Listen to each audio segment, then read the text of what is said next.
and welcome to our January mid-month wrap-up.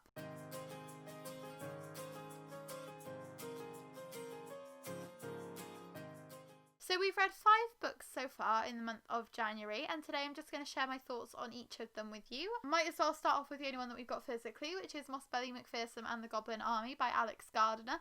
I read this for my Hookaduck pick of The Underdog, because this is a book that I haven't heard a lot of people talking about, and it's the sequel to Mossbelly McPherson and the Dwarves of Doom, which we read either last January or the January before, kind of getting myself confused on the timelines because it doesn't feel like 2020 really existed. So this follows Mossbelly McPherson, who is this very burly dwarf over here, his friend Roger and the rest of their gang as they go up against the Goblin Army. It's set on Halloween, as you can see by the fact that Roger's in his little skeleton suit. But it's surprisingly un-Halloweeny, which was quite disappointing because I thought it was going to be not only a fun story following the group of friends, I thought it was going to be quite Halloween-centric. And Halloween is my favourite holiday, so I was leaving this one to read a little bit later because I thought it would kind of reinvigorate me in the new year after Halloween and Christmas have gone past. But they do go trick-or-treating for a little bit, but it's not the kind of trick-or-treating that you normally see. So they, like, instead of just knocking on people's doors and getting candy, they kind of go into each other's houses. And it's a bit unusual because I don't know if it's just with COVID at the moment, but I wouldn't really feel comfortable knocking on someone's door and, like, going into their house and be like, Happy Halloween, please give me gifts. But that's the only bit that's really Halloweeny. It's hard to say too much about this one because it does follow on quite closely from the first book in the series, so I wouldn't want to give spoilers, but I am interested in the fact that it is left very open. There's a big cliffhanger and some more exciting events crop up at the end of the book, so it does hint towards the fact that there might be a third one in the Mossbelly McPherson series, but there hasn't been any announcements yet, and I haven't seen any news on when or if that is even coming. So I will be keeping my eye out on that. Unfortunately, this one did get a 3 stars because compared to the first one, the pacing was quite slow.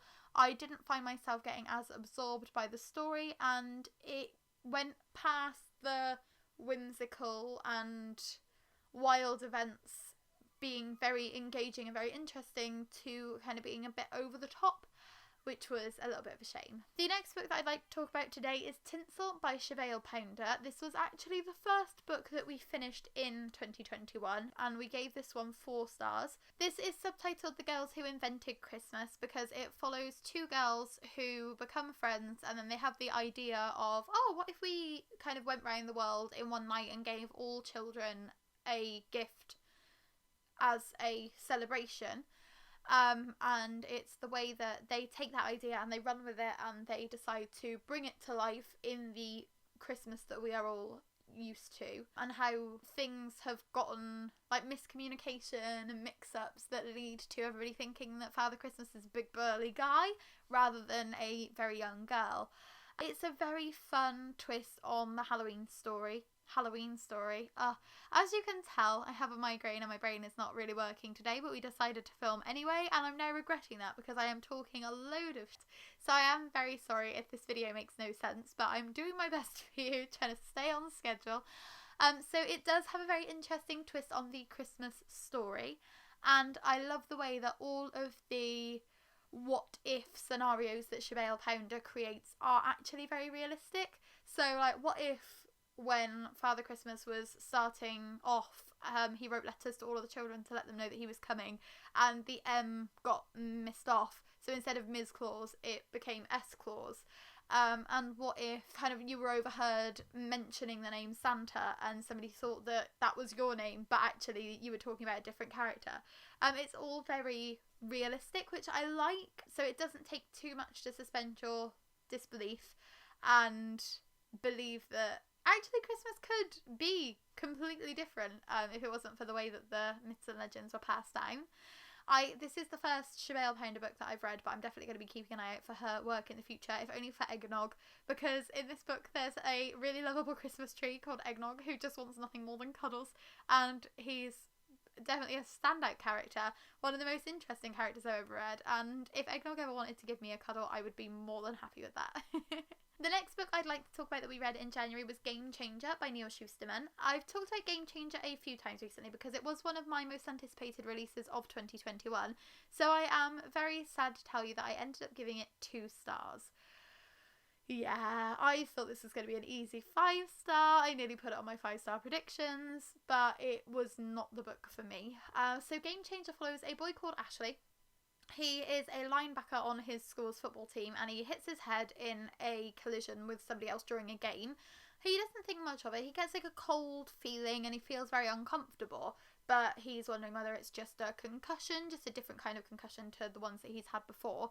And it isn't until he's driving home and he runs a blue light that he thinks that something might be going on here and it might be a little bit fishy. It turns out that Ashley has actually changed the world around him. So now all red lights have become blue lights, and the history of the red light has changed, and it's explained why they've decided to use blue lights instead. And Ashley wonders whether he might have been colourblind his whole life, but he quickly realises that that isn't the case. Especially when he hits his head again and more things change around him. Now, I was very interested in the premise of this one. I think the idea of the multiple universes and the multiverse, and the idea of this one guy falling through these multiple universes, not knowing what's going on and having everybody around him just acting as though it's completely normal when the lights are blue. I loved the concept of it, but the execution just didn't live up to my expectations.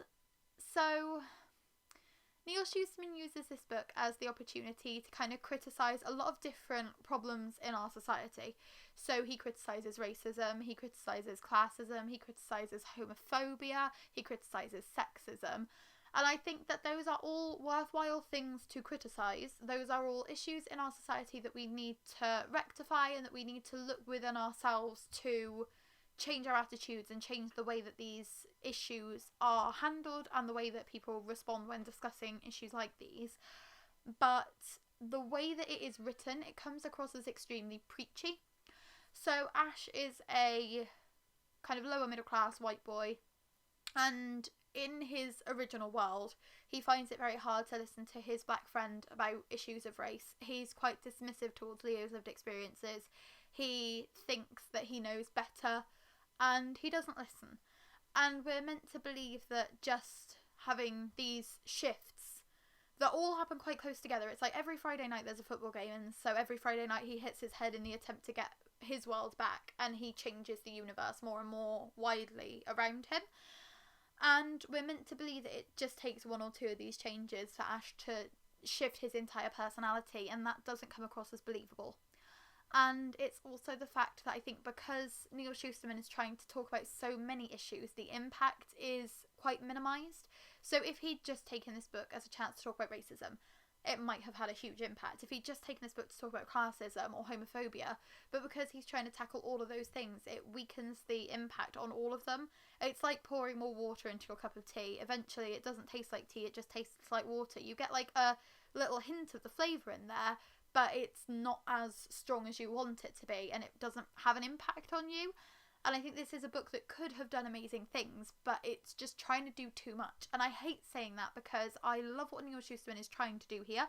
That is the entire reason I gave it the 2nd star, because it was very close to being a 1-star, even though it's Neal Shusterman's writing, even though I enjoy his writing, and I think that the way that he writes is so personable and approachable, and it feels very realistic, and his characters are well crafted, and he makes you care about the most minor background character by bringing them to life so succinctly. Even with that amazing writing around it, I thought that the story was so weak that it was so close to being a 1-star for me, which I never thought I would ever say about a Neal Shusterman book. I've read 4 of his books so far. They have all been easy 5 stars. Would have given them more stars if I could have. So for this one to be such a departure from that was very surprising for me. And I'm not going to go into spoilers because this was an advanced copy, and I am really grateful to Walker Books for accepting my request to review this book via NetGalley. But not going into explicit spoilers, but the ending also makes the entire story just seem very pointless. The way that it ends doesn't really have a big impact, not much has changed, and that was what made it even closer to a 1-star for me, which is a huge disappointment considering this was one of my most anticipated books of the year. That being said, I also read another of my most anticipated 2021 releases in January, and that is The Girls I've Been by Tess Sharp, which is released next month. Later this month? I think it depends. I think the UK publication date is slightly later than the US one, so I think US it's out on the 26th, but UK it's out middle of February. And this was astounding, and I loved this book, and this was exactly what I wanted it to be, so I am glad that out of the 2 anticipated I read this month, at least one of them was brilliant. And this follows a girl called Nora. She is a conwoman's daughter. She is at a bank with her ex-boyfriend Wes and her new girlfriend Iris the day after Wes catches Nora and Iris together and realises that they are a couple because they have been deceiving him into thinking that they are just friends because they wanted to keep it quiet. And it's all a bit awkward, obviously, because this has happened the day before, but they need to meet up at this bank to cash a check-in after doing some fundraising for the local animal shelter. So Nora knows it's going to be awkward. She's like, what can I do to make this less awful? I'll go for donuts. And she gets stuck in the queue at the donut shop, turns up late, annoys Wes and Iris because she's so late, and then they go into the bank and they're just waiting in the queue and the bank begins to be robbed. So they find themselves in a hostage situation that they could have completely avoided if Nora hadn't gone for donuts, which I find so funny. The fact that it is always like those little things when it's like, oh, what if I hadn't gone for donuts this morning? We wouldn't be in a bank robbery. So I love the fact that Tess Sharp sets this story up in such a subtle little way. It's not the dramatic, explosive beginning that you would expect when you see like, oh, it's a book about a hostage situation, it's a book about a bank robbery. But I loved basically everything about this story. I love Iris. She is brilliant. She suffers with endometriosis, so she is in a lot of pain throughout the whole novel. And I think just getting that representation in this book by itself would be enough to impress me, because I've never seen the word endometriosis in another YA book that I can think of. A lot of people suffer with it, and a lot of people suffer with very painful periods, and a lot of people with vaginas have that experience once a month. So the fact that all of these dystopians and all of these fantasies and all of these sci-fi novels have all these explosive events going on, and we're meant to believe that none of these events ever happen when one of the characters is on their period. So I think it's brilliant that Tess Sharp brings that aspect in to make this a more realistic situation. The casual discussion of menstrual cups, adored it. Not something I'm ever going to use myself, but I loved the way that it was discussed. Like, it's just brilliant, and I can't applaud Tess Sharp enough for choosing to incorporate that aspect. I loved Wes. So Wes is Nora's ex-boyfriend, but he still really cares about her, and they become like, he affectionately refers to them as Franken friends, because when their relationship broke up, their friendship nearly fell apart because a lot of it was about the secrets that Nora had been keeping from him about her past. But they kind of cobble this friendship back together, and it makes them almost into family instead. So there are found family aspects in this novel. So if you do like books with a found family element, this is certainly one that I would recommend. I just love Wes so much. And then Nora's just brilliant. So the book is told non-chronologically. So you start off with the beginning of the bank robbery, and then you jump back in time to Nora's childhood, and you see her as all of the different girls she's been throughout her life. So you see her as Hayley, you see her as Katie, you see her as Ashley, and she shows the innermost parts of her in a way that she can't show the characters around her. So there's a very self-deprecating attitude through those. She's quite sardonic, she's quite sarcastic, she kind of has her prickles out, but she is trying so hard to learn how to open up. And I think showing a character who is that strong but is trying to show that weakness that they have is also very powerful. Obviously the bisexual representation in here is brilliant.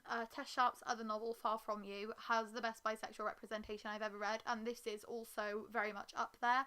I love the fact that it's not a coming out novel, it's not a novel about exploring your sexuality. The fact that Iris and Nora are together is accepted, apart from Wes isn't happy that Nora's keeping secrets from Iris. There's no like, oh, well, you used to date me and now you're dating a girl. It's just completely accepted. And I think that intrinsic, like, undiscussed acceptance of sexuality is definitely becoming more prevalent in YA novels, and I love that, because not everybody has that experience when they come out with their sexuality. Not everybody has the interrogation. Not everybody has it be a big deal. Some people it is just very simple, and I like seeing that represented. Obviously the bank robbery plot is high octane. Each chapter counts how many minutes they've been in the situation. It's also set out into parts, so it's like the first 80 minutes I think it is, then it's the next 40 minutes, and then it's the last 30 minutes, so you know how long each part is going to be when the part begins, and that definitely adds to the pacing. And it's such a quick book to get through. I could have easily read it in one sitting. I read more of it in one night than I should have because I started it just before bed. Was like, I'll just read a couple chapters, and the next thing I'm 30% into it. So do not pick it up before bed because you'll regret it. You'll be tired the next day. But yes, I won't say too much more about this one because it isn't out for another few weeks and I don't want to ruin it for anybody. But if you loved Far From You, you will love this book. If you're looking for a YA contemporary that has action elements and is just really exciting, I'd highly recommend this one. I did only give it 4 stars because I wasn't a huge fan of the ending. Again, I just seem to be having this problem this year, don't I? So it's a case that if it had finished earlier, it would have been a 5-star. If it had finished slightly later, it would have been a 5-star. But because of where it finished, I think it dampened the impact. And I think it told either too much of the story or not enough of the story. It opened up the world a lot more, and it has made it so that if Tess Sharpe wanted to revisit these characters, a sequel would be possible. But knowing that Tess Sharpe primarily writes standalone novels makes me think that this isn't a world that she is going to be revisiting, so it leaves me feeling a little bit cheated by the fact that the story's left so open. I would have liked to either see it a bit more neatly wrapped up, or just to not have the last couple of chapters in there. When you read it, you'll know what I mean, because I think after the bank robbery there is a bit more of a story, and I think it would have been nicer if it had been solely focused on the robbery, but that's my personal problem with it. But it is still a very, very high 4-star, verging on 4.5, so nearly 5, but not quite perfect. So the last book I'm going to talk about in this video is Heartless by Marissa Meyer. So Heartless is an Alice in Wonderland prequel kind of retelling following the Queen of Hearts when she is a teenager. She is called Kath and she is a baker, and all she wants is to open her own bakery and follow her life's ambition, but unfortunately her parents have bigger plans for her and they want her to marry the king. So there's a lot in this book about kind of weighing your aims and your ambitions against your parents' hopes. There's a lot about parental expectations and disappointing your family, and whether you should live your life for yourself or whether you should live your life for your family because they have raised you and they are trying to do what's best for you, even if you don't necessarily think that it's what's best for you. So I loved those discussions. I thought that it had a very powerful impact on those points. The romance in this, not between Kath and the king, but between Kath and a character called Jest, is it's superb. I can see why people recommend Marissa Meyer's ships, because it's such a lovely relationship, and it's just the fact that in the grand scheme of things nothing really happens between them. I think they literally kiss once, but it's all the longing stares and all the yearning. It just makes it so powerful, and I think it has a really great impact, and it makes you root for these characters. I did find this one a little bit too long, so it takes a long time for the story to get going. You've just got Kath kind of doing her baking and Jest being introduced, and then they introduce the fact that the Jabberwock is attacking the kingdom, and that becomes more of the focal point, but it all kind of comes to a head.